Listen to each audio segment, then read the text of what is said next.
everybody, welcome to another Rick's Picks. Today I'm going to be doing my review of Boom, the Star Wars Black Series figure, Dash Rendar. Now, he is from Shadows of the Empire, a really good book. I'd highly recommend reading Shadows of the Empire. For any of you who don't know, that takes place in between Empire and Return of the Jedi, where it's Princess Leia and Luke trying to actually rescue Han Solo from Boba Fett before he gets to Jabba. And he was the main character in that. Also, they did come out with a game for it. I believe it was for the Super Nintendo, which was actually pretty good. I think that's where this version of him comes from. But overall, he was a pretty cool character. I recommend both the game and the book. So, without any further ado, roll that intro.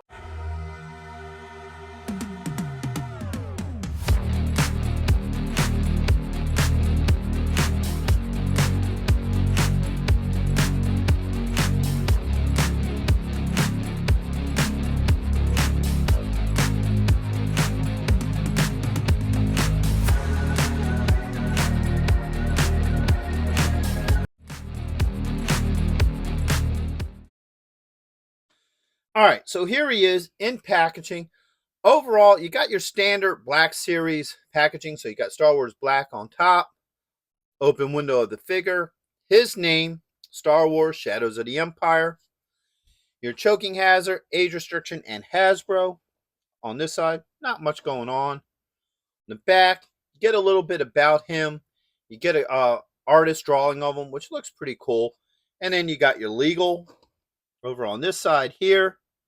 You get the same art, just, fading into a purple. I do like how the art looks on this side. And then he has a ship behind him.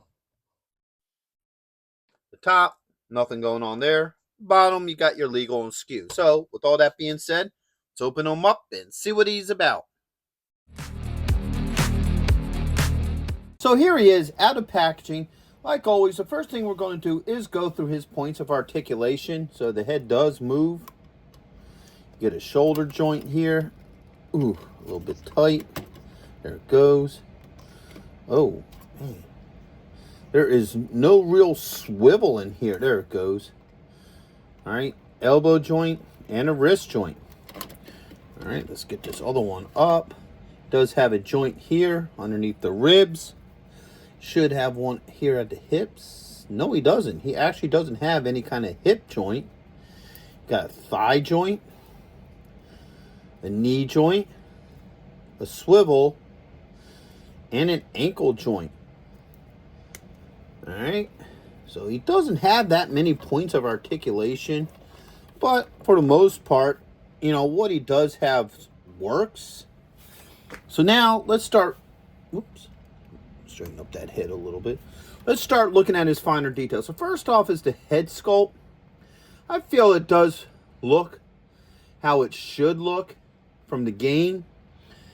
Because you gotta remember too, the game was a low res pixelation. I think what was it, an 8-bit, maybe a 16-bit game.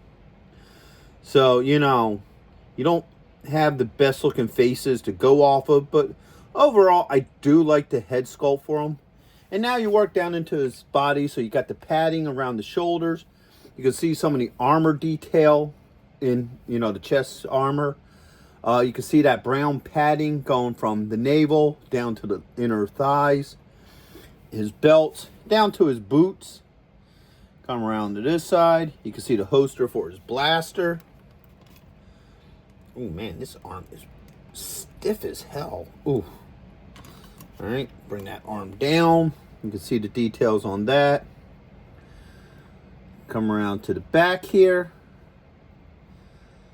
Come to this side. Bring this arm down. All right. And back around to the front. Now, normally, I would switch segments to go into all his accessories, but all he comes with is his blaster. So there's no point in going through, all the extra moves for an extra segment for one weapon. So now, put it in his hand. Now, he does have very flexible fingers. I like that. So the blaster goes in there very easily. No issues with that. And now also into his holster.